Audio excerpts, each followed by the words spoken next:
Ce lundi 1er septembre, c'est jour de rentrée scolaire. Dans le pays, ce sont environ 12 millions d'élèves, 850 000 profs qui ont fait leur retour dans les salles de classe, dont 2 millions au sein d'établissements catholiques. Bonjour Olivier Deltour. Bonjour M. Picard. Merci d'être dans ce studio. Directeur de l'enseignement catholique du diocèse de Lille, combien d'élèves scolarisés dans les écoles, collèges, lycées cathos du diocèse ?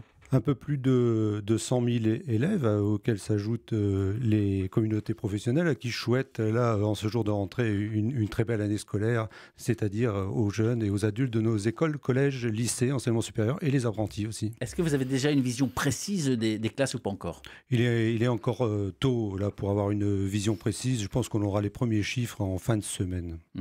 Dans un État laïque comme la France, quelle est la proposition de l'enseignement catholique ? La proposition de l'enseignement catholique est justement d'être capable d'exprimer ce en quoi nous croyons. Et la laïcité nous le permet. Elle rend publique la chose privée dans nos établissements. Et la proposition que nous faisons, c'est la proposition de l'Évangile comme une bonne nouvelle. C'est d'ailleurs ce qui nous est rappelé aujourd'hui même, une bonne nouvelle. Ça veut dire qu'il faut être catholique pour entrer et intégrer un établissement catholique ? Non, je pense qu'il ne faut pas être catholique pour lire l'Évangile et pour adhérer aux valeurs. Ensuite, certains vont développer une relation privilégiée avec le Christ. Ouais. L'adhésion aux valeurs, c'est le dénominateur commun. Par exemple, je pense au corps enseignant. Est-ce qu'il y a un engagement ? Chaque personne, chaque famille, chaque jeune représenté par ses parents, évidemment, chaque salarié, chaque enseignant, a un entretien où nous allons partager sur le projet qui est celui de l'enseignement catholique. Et c'est à cette occasion que la personne en conscience adhère au projet qui est le nôtre, c'est-à-dire c'est cette proposition qu'est l'Évangile à vivre au quotidien dans nos établissements. L'Évangile comme ligne de route, ligne de conduite, ça peut paraître tout de même très ambitieux, non ? C'est très ambitieux et cette année... Et on nous dit qu'on annonce une année favorable. Eh bien, écoutez, on va essayer de la proposer. Vous l'avez senti ? Le projet est toujours à améliorer. On a parlé des nouveaux baptêmes, des catéchumènes, des confirmations en hausse l'an dernier. Est-ce que vous sentez, vous aussi, un élan dans les établissements catholiques ? Oui, on sent un élan parce qu'un certain nombre de jeunes qui rejoignent nos établissements n'ont pas été baptisés comme nous l'étions, nous, étant plus jeunes. Et donc, cette proposition les rejoint. Et du coup, on a des groupes de jeunes, notamment en 6e, qui se préparent au baptême plus nombreux qu'avant, puis ensuite au sacrement de l'initiation en lycée aussi. Alors en France, les statistiques religieuses n'existent pas. Mais est-ce que vous avez une idée des proportions d'enfants de familles plutôt catholiques, plutôt musulmanes, plutôt athées au sein de l'enseignement catholique ? Chaque établissement, là où il est installé, représente une réalité locale. Et donc, on a une diversité forte de publics selon l'implantation, souvent historique. D'ailleurs, nos établissements sont implantés de manière historique là où ils sont placés. Et donc, je pense qu'on ne peut pas donner un chiffre global, mais on a des situations, comme je le disais, qui sont variables d'un lieu à un autre. Qu'est-ce qu'ils viennent chercher les familles ? On pense à Amélie Oudéa-Castéra qui avait dit qu'elle mettait ses enfants dans le privé, notamment en raison de l'absentéisme qui est moindre. Ils viennent chercher, je pense, une qualité d'enseignement. Ils viennent chercher un climat scolaire, une qualité de relations individuelles et une qualité de relations collectives des équipes. Un nouveau programme est en cours, il impacte tous les niveaux, c'est celui de l'éducation à la vie affective, relationnelle et à la sexualité. Alors, il y a eu des polémiques, des débats sur ces sujets. Est-ce que ces cours sont adaptés à l'enseignement catholique, à la vie chrétienne ? Oui, nous sommes des établissements associés au service public d'éducation et nous appliquerons ces programmes qui d'ailleurs viennent s'inscrire largement dans le programme d'éducation affective, relationnelle et sexuelle que l'enseignement catholique déploie depuis longtemps. Mais certains disaient on parle de sexe trop tôt dans les écoles. Le programme EVAR en premier degré, donc c'est bien l'éducation à la vie affective et relationnelle, et en second degré EVARS. Et nous, dans l'enseignement catholique, portons le RS dès le plus jeune âge avec chaque petit qui est sexué dès sa naissance. Chaque établissement propose-t-il des temps spirituels pendant le temps scolaire ? Chaque établissement propose des temps spirituels liés à l'année liturgique, ça de manière certaine. Et ensuite, des établissements, quand c'est possible, font des propositions hebdomadaires, par exemple, de célébration eucharistique. C'est assez courant. Évidemment, c'est pas toujours facile à mettre en œuvre parce que nos prêtres sont disponibles à notre endroit, mais le nombre d'établissements que nous représentons ne permet pas d'avoir une présence au quotidien des prêtres. Et donc, ces temps, par exemple, de célébration eucharistique ne peuvent pas être célébrés partout de manière hebdomadaire, mais c'est le cas dans certains établissements. Les établissements gèrent. Chaque établissement gère. Chaque établissement est le pilote du projet éducatif et du projet d'établissement qu'il déploie là où il est, toujours en lien avec la réalité qui est celle de son territoire. En ce jour de rentrée scolaire, l'invité d'RCF Hauts-de-France est Olivier Deltour, directeur de l'enseignement catholique du diocèse de Lille. À propos de rentrée, c'est la première rentrée officielle de l'IA, l'intelligence artificielle dans les établissements scolaires. De quelle manière est-ce que cette IA arrive ? Cette IA arrive, on sait qu'elle a été donc développée en novembre 2022, donc il y a très peu de temps, quasiment 2023. Et donc nous assurons un certain nombre de formations pour que nos équipes puissent accompagner les jeunes et leurs familles sur un apprentissage de l'IA éclairé. Comment bien rédiger un prompt, comment faire preuve de sens critique. Les collégiens lycéens vont avoir accès à ChatGPT pour rédiger leur rédaction ? Non, les étudiants collégiens lycéens utilisent de toute façon l'intelligence artificielle. Et donc nous avons à accompagner cet usage, à apprendre un certain nombre, un cadre dans lequel on va utiliser l'IA dans la transparence, à la fois pour les jeunes, mais aussi pour les adultes de nos établissements. En faire un outil, s'en méfier, où est-ce que vous placez les curseurs ? C'est un outil qu'il faut nous apprendre à maîtriser. Donc, je le disais, les curseurs sont placés déjà dans l'usage parce que l'impact écologique est important. Hein. On est aujourd'hui... le 1er septembre, journée mondiale pour la création. Et donc ça, c'est un premier élément. Une requête consomme, une image, c'est énorme et il faut qu'on sensibilise à ça. Donc il y a déjà ces aspects-là. Il y a aussi des réponses qui parfois sont hallucinantes de l'IA qui peut se tromper.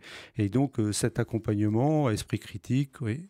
Peu le savent, mais les accords dits langue cloupée de 92 sont en vigueur pour gérer un peu la proportion. On est sur du 80-20, ça veut dire que quand l'État ouvre 8 classes, il donne le budget pour 2 classes à l'enseignement privé. Est-ce que c'est grosso modo ce que ça représente aujourd'hui ? Madame le recteur, dans son conférence de presse, nous disait que l'Académie de Lille-Arras-Cambrai allait perdre à peu près 8 à 9 000 élèves. Donc l'enseignement catholique ne sera pas épargné. On peut dire, ça veut dire 20% sur le nombre d'élèves en moins. Oui, possiblement, nous pourrions perdre un peu plus de 1000 élèves, oui, c'est ça. Donc, vous voyez, l'heure n'est pas à l'ouverture de classe, mais plutôt éventuellement au redéploiement ou malheureusement à la fermeture liée simplement à une baisse démographique sur le territoire. Comment est-ce qu'on gère les téléphones portables dans les établissements catho ?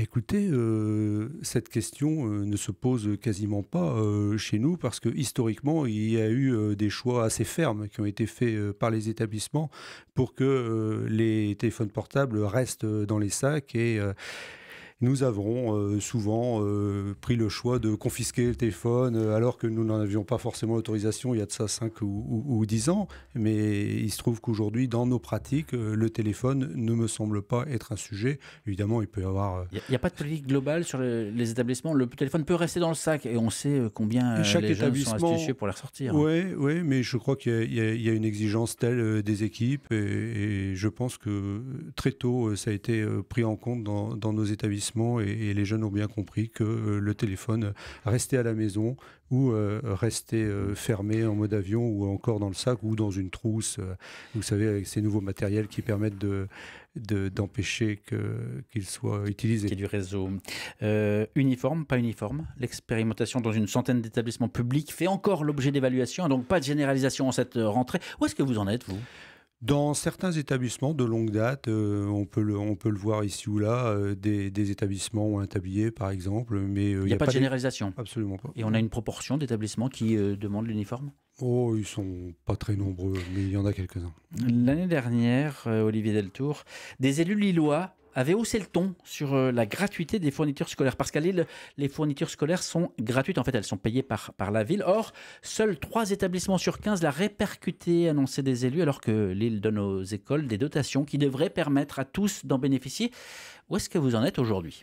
Bien écoutez, nous avons travaillé avec Madame Charlotte Brun, première adjointe au maire, pour qu'à la rentrée prochaine, chaque établissement puisse faire une proposition donc, de kit scolaire qui sera remis aux élèves.